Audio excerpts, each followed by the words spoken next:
We are building a model railway, and here comes the most important thing for this episode, namely our little construction train with the street lamps, which we have all already connected. Here they are, the quaint little street lamps, and we can simply plug them in right here at their sturdy bases.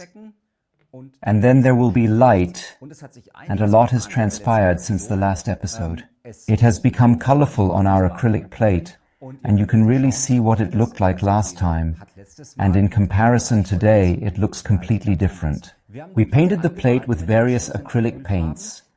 We let our plaster substrates harden, and we also painted the crinkle foil. And now you can't really see the big differences here at the front between what is wrinkled and what is plastered. You can always make that a little bit better, and we will continue to refine that in the forthcoming episodes, so that it looks just like a beautifully detailed landscape. You see, the thing with socks is quite practical. Just insert the lamps. That means I took them down for painting. Now you can directly attach them onto the model railway nicely. I made everything nice under the installation with the lighting wiring, just as I had shown in the last episodes. And I also got such a magnificent industrial lamp, and it's going right here in this spot. So indeed, now it truly looks quite decent and rather appealing here on the plate, doesn't it? Then I'd say, let's continue. We're making our railway safe, briefly turning off power, because in this episode we're applying glue to the surface. Now the train can quite literally fall directly into my trap, and then I'll, with meticulous care, ensure its safety. The little locomotive, because it doesn't like glue at all. She is, however, more open-minded about other things. So, we'll quickly take down the construction train as well. And then, I got myself a large pack of model building glue. Indeed, here he is. And I've managed to obtain myself a bit of gravel. Specifically, that's a kind of basalt gravel that we can carefully sprinkle in, right here, in this precise spot. Then, I actually obtained myself a floor structure set. I'll just briefly put this aside for a moment. I got that, a ground structure paste, country and nature, because I want to make this place up front, I want to make it a bit dirtier. That looks very good already. I've put a bit of this concrete color on my wood structure, on my wood. But you might recognize, it still looks very woody to me. So here, this substructure from Auhagen still seems very much through, and that's why we want to make it a bit nicer. And for that, I'll just proceed to take this texture paste, precisely the one we have right here. Now announced, we'll work with it. With that, we're trying a few things. This texture paste has some soil in it. Incorporated, so if we add them now, we won't need to paint them. Unlike using the brush, just let it glide smoothly. So, smearing is wrong here. Instead, it's properly dabbed on. Like a pointillism painting, it will be nicely printed onto the plate, and you'll see the effect immediately. So, I'll give it all a good shake when it comes out of the original packaging. A bit of samba. Could we shake up the model's color scheme here already, perhaps? So, maybe even more samba. And now, I need a clean brush. And then, let's initiate with this color here, which is indeed a bit brownish. Watch me from different angles. If you have questions, write them in comments. Here you can see that. That already looks very earthy. And now, I'm just going to go in there with the brush and gently dab this on here. And then, hopefully, you can even see it on the camera that it looks completely different than the color next to it, which is quite fascinating. There is actually already some soil thoughtfully incorporated into it. And as a result, I can now carefully put that on the plate here. Here, one can see the difference between this yellow, these ochre colors, and this line over it. That was still simple. I'll clear some colors for a better view on other cameras, then we'll proceed. This ensures it's also clear in another camera. Yes, right here. Look, this truly represents a very, very significant difference when we thoughtfully apply it here with these particular points. So, then we'll take a little bit of this now, and the more you take of it, the thicker this ground paste will be later. And you can now seamlessly combine them very nicely with other colors. I'm gently dabbing this one particular color in here first, and then the other color on top of it. And then it's going to be a really nice, dirty place. A second color for comparison. Let's take this one here. This one a bit grayer on the side. Then it gets a bit grayer, a bit more stony here. Even there, the stone is already quasi-incorporated, you see, and if I compare them now, it's quite evident. So, there comes a bit more into it again, then hopefully you can see that from above in the other camera. Well, if I go in there now, then these two particular pastes will mix together very, very nicely indeed. And my underground looks completely different. I'll take a little more of this on here. So you see, oh look, a lot helps a lot in this case, and I don't even know if we can get any closer with the camera. Take a quick look, perhaps with this one on the side. Well, you can certainly try to focus a bit more attentively on the side.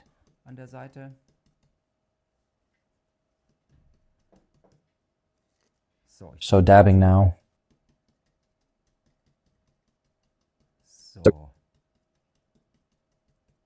Yes, this does look very earthy here on the side. And now we're trying to camouflage all these areas here a bit. So there, where there is classic green right now, here it almost looks like it's painted. We can now work very nicely with this ground and texture paste. And then the yellow or the ochre can shine through a bit. But of course it looks much more realistic here if I take my construction site color or my construction site floors here, as if work is being done there. If there is real dirt to be seen, then it looks much better here from all camera perspectives. So now I'm taking the next color here, the somewhat dark brown. I can use that too. Then we have a very dark soil structure in here. I'll take that over now so you can see the comparison here. Oh, now we have a dark floor. And at this very moment, I'm simply going to walk over there and carefully dot that in. I'm also just trying things out here. And by mixing this now and then, my floor will accordingly become somewhat darker here. And I can always lighten it up again later by simply going over it with the other color, ensuring the desired effect is subtly achieved. I'll just put that aside for a moment. And it really works the muscles here. Gently dabbing this on really nicely. And dabbing on and dabbing on and dabbing on. And if you happen to notice it's way too light or way too dark, then simply go over it with the other paste until there's a truly realistic ground texture emerging. And right now, it looks very wet, but once it's dried, then this becomes a truly excellent ground cover structure, which you can actually take directly from the garden center in large quantities, just like real soil. Only now everything is in miniature and exceedingly realistic. So, just score points here, and then a truly exceptional floor paste is indeed created right here. Take a bit more gray here to ensure it's not so dark on this side. We'll lighten it up a bit here where it was so dark. We go in here with a significantly lighter color. So, and dab it firmly. I believe one can see the difference very clearly, right? So here from one side to the other, you can see very clearly there's not much left of the ground structure, of the wood. There's not much left now. That means right here, a genuine soil is being formed right now. We are literally leveling it to the ground now, without a doubt. Ho ho ho. The jokes are quite flat today, aren't they? So, again, here on the side, then you can make everything appear very realistic. So, I can now spend about 2 hours getting artsy, and you can watch for 2 hours. Then you say, I can also fast forward. That's why I'm pausing here, then continuing without you till the next episode, as I wanted to show you more in this episode. So now, I can once again suggest a particular street here that continues seamlessly by gently dabbing it here on the side. Later, I can continue here with road paint. Then I have floor space here, but it looks very good. Oh, I'm still doing a bit up there. Here, come there. That's such a typical path in front, up the mountain. You can very nicely coat it with a kind of floor paste. Because there is cardboard, and this cardboard, I also want to make it a bit invisible by now, just going over it with a lot of ground texture. Then, that will also be very nice once again. That truly looks absolutely great. Well, there, this particular floor paste is really quite fun up there. I can just go over it with gray now. Then, we indeed have here such a really extremely filthy asphalt path with such old asphalt. That fits perfectly for the construction site. Indeed, we can really put a considerable amount of that on there. Notice the more you take there, the better it enhances the appearance, as you can see. Now we have a really good soil structure up here. So I'm going down here again to the side, and then I'll stay here a bit gray. Now you can also see this very great transition here from the street to this dirt road. You can do this very nicely here, and then it fits perfectly with the construction site. I'm taking a lot now.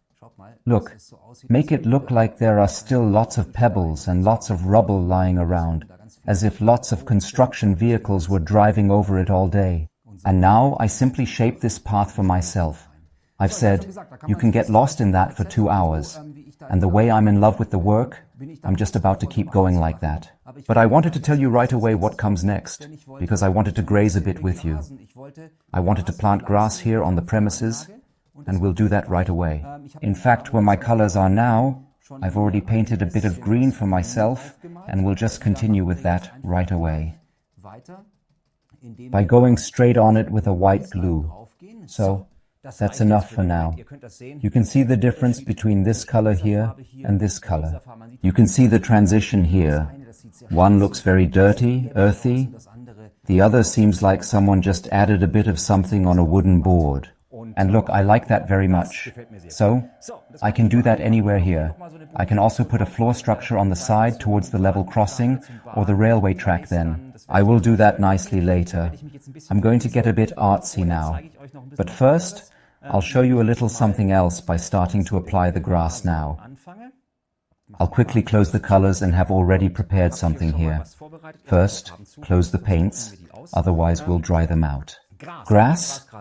Where did we actually put it? I need to check my pack because I already have the grass glue here. Let's take a quick look. What's up with the grass? There. You can also organize an incredibly large number of different makes. Then, there are just these flocking stories that you let gently fall into the grass. And now, I'm just going to quickly grab my pack here, which contains a few things. So, here are, for example, grasses, and also such as a grass box that we have here. So here we have a spring meadow, for example, on the side, and here I have a grass spray can, where I can then drizzle it over the top a bit like icing sugar. And I can use that, for example. But I also organized a static grass applicator, where you can really fluff the grass in at the top. So, let me get this here quick. It looks like this. Fill the grass at the top, then let it fall below. I can quickly show that here into the other camera. There's already a bit of grass in there, and we're just going to charge it electrostatically and let it fall into a white glue. So, quickly organized. I'll set it aside now, because before starting with grassing techniques, it won't fall, right? It stops right there. First, we absolutely must ensure to coat what we intend to graze with glue. And I have meticulously organized a fresh brush from earlier here, which, interestingly, already had glue in it. And I just got myself a grass glue here, a white glue, an exceptionally large package. And with it, I can now start to extensively and meticulously glue my green field here, ensuring every inch is thoroughly covered. I'll indeed do that now in all serenity. Feel free to actually use just a bit more glue and thoroughly coat this area here with glue. This glue, which is currently white, will become transparent once it dries. And there I go now, just cleanly right up to the very edge, and fill it up very, very densely with glue. And there, where the glue is, that's where I'll let grass fibers fall from above later. And you see, that's why I haven't just now dabbled all of it with this color. I let it dry a bit since the last episode. Because where I just made it wet, of course, the glue doesn't hold that well yet. Or rather, the white glue turns brown because it mixes with the color I painted on here before. That's precisely why I'm now carefully applying this on top of the completely dry paint. Here, you can now also see my crinkle foil or my crinkle paper from the last time, which I used, and now it will simply be coated thoroughly with this glue. And then we can let our grass fall in here right away. Just carefully glue everything nicely over the top. That sticks quite nicely like that indeed. Then it continues over here on the side. And as I said, I'm only doing a small piece now so that you've seen the principle, and then I'll just glue the rest until the next episode and continue on my own in the following episode, or continue on my own in this variant so that you see a bit more in one video and it doesn't take so long. But the principle is the same everywhere at every point, just put glue on it. So, over here. And then the glue goes into the corners here, into the cracks, nice and in. And that's what we're doing now. Now we're going over to the very end. Once we have it, you can let all sorts of things fall into it, including pebbles, or you can also ballast your tracks again later. If the track has too narrow a ballast bed, you can also extend the ballast bed a bit more, slightly. We can do that too. You could do that in here, for example. But first let's briefly talk about this piece of grass we have here. So, option number one is you take one of these little practical grass boxes here. Exactly. Ultimately, it's just a plastic container with a hole in the front where the grass can fall right here on top. And now we can take a grass pack. There are grasses from many different model building manufacturers. Now we take one of those. Which package? Spring Meadow Scattergrass. We can take some now. Not too much and not too little. And we'll just carefully package this up here into this little can, through this little hole here. It's a bit of fiddly work because the hole is a bit small, but then again, not all the grass is supposed to fall out at once. So, and I'm just going to gently put that in there now. What falls down is easily vacuumed up later. So, in that direction, it's best to do something like that with a funnel. I don't have one now, but it would have been useful. But now I'm only putting a little bit of it in, just to show you this principle, and then I'm closing it again and setting it aside for a moment. So, now we just turn this around and let this grass fall on top, just like that, as if it was snowing on it, as if it was snowing grass.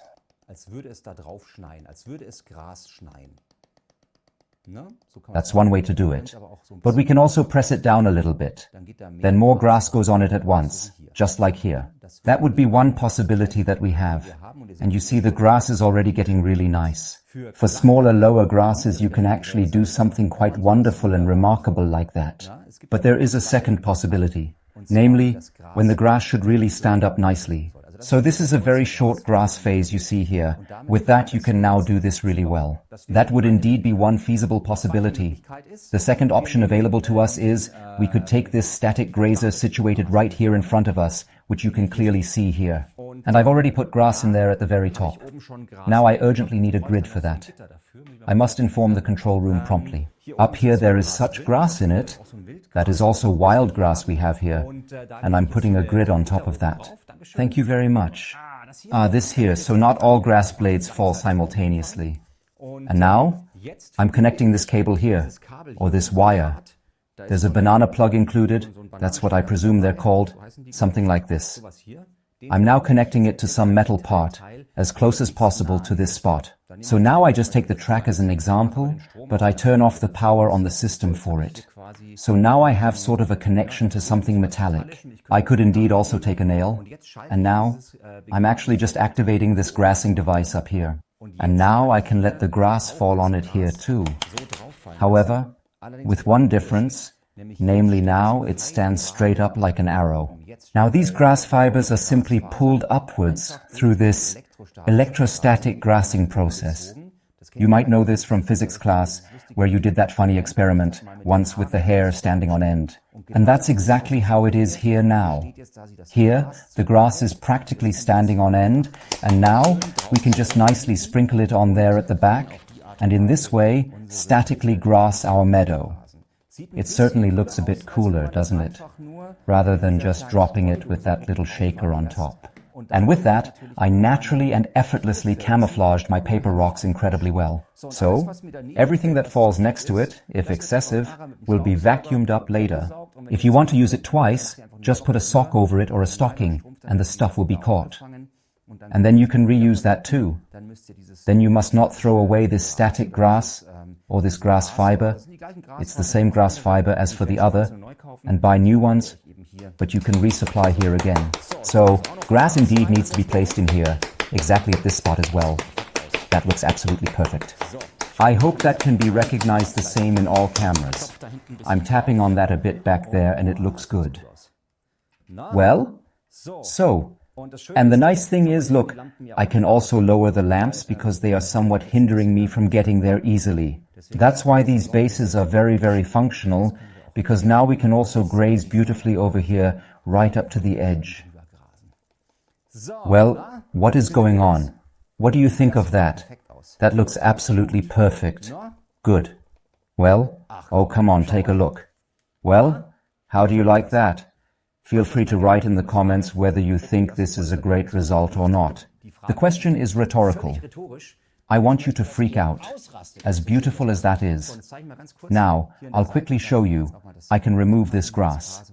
If you vacuum over it later, you'll see how easily it all comes off. So where there's no glue, one must vacuum later. I'll do that, and then you see the path is clean again, and now the glue needs to dry.